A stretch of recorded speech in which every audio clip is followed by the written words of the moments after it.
जदि आपण माने निजर गुप्तांग बा लिंग को सबुठारु लंबा मोटा करने चाहती आउ स्ट्रंग करने चाहती ताहले आपण माने व्यवहार करंतु एही टेक विज्ञान तेल।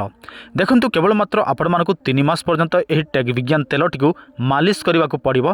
तापर आपण मानकर गुप्तांग बा लिंग सेटा लंबा मोटा हबो निश्चय। एटा जे कोनोसी बयसर व्यक्ति माने व्यवहार करि परिबे। केवल मात्र गोटे टाइम आपण मानकु एहा को मालिश करने को पड़िबो। तापर आपण देखिबे एहार चमत्कार रे आपणकर गुप्तांग बा लिंग सेटा लंबा मोटा हो जिवो।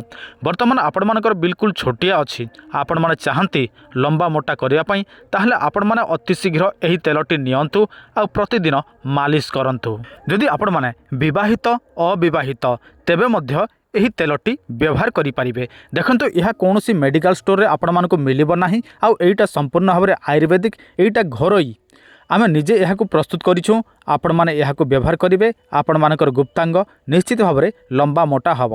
आपण मैंने जोटा मेडिकल स्टोर रू नियंती सेटा आपण मानको साइड इफेक्ट हम, किंतु एटा आयुर्वेदिक होइथिबारु आपण मानको कोनोसी साइड इफेक्ट हम नाही। आउ आमे एटा को 100% गारंटी सहित आपण मानको देई परिबो जे एटा आपनकर लंबा मोटा करि देबो। काहे कि ना एटा प्रथमे परीक्षा निरीक्षा करा जाए तापर समस्त को दिया जाए। केवल मात्र 3 मास व्यवहार करेंगे। देखंतु आपण मानको कोनोसी जगह को जीवा को पड़िबो नाही। आपण माने केवल एही नंबर रे फोन करेंगे। जदि दरकार अच्छी ताहले ही फोन करेंगे। आ कोनोसी पचारा उचार पाई फोन करेंगे नहीं। देखंतु आपण माने निज एड्रेस देबे ताहले आपनक घर को पोस्टाल माध्यम रे बाय पोस्ट माध्यम रे पहुँची जीवो। चिंता करिवार कोनोसी आवश्यक नाही। आपण मानको जदि दरकार अच्छी ताहले जोगाजोग करंतु एही नंबर रे।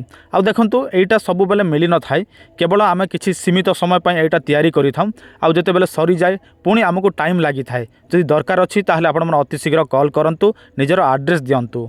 देखंतु एटा केवल आपण मानकर लिंग को लंबा मोटा करिवो, किंतु आपण मानकर समय वृद्धि करिवो नाही।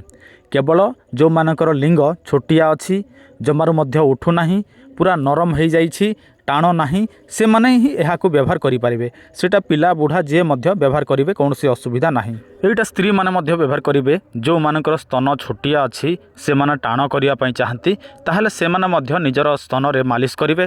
ताहले तांकर स्तनटी संपूर्ण भाव में गोल हम आउ स्ट्रंग हम। जो मानकर पूरा तल को ढली जाए से मानकर ढलिब नाही। ता सहित अनेक स्त्री थांती जो मानकर पिला छुआ हैला परे तांकर ढिलापण आसी जाए। से माने चाहती तांकर ढिलापण को ठीक करिया पई आपण माने एही ऑयल को व्यवहार कले मध्य आपण मानकर ढिलापणटी ठीक हो जिवो।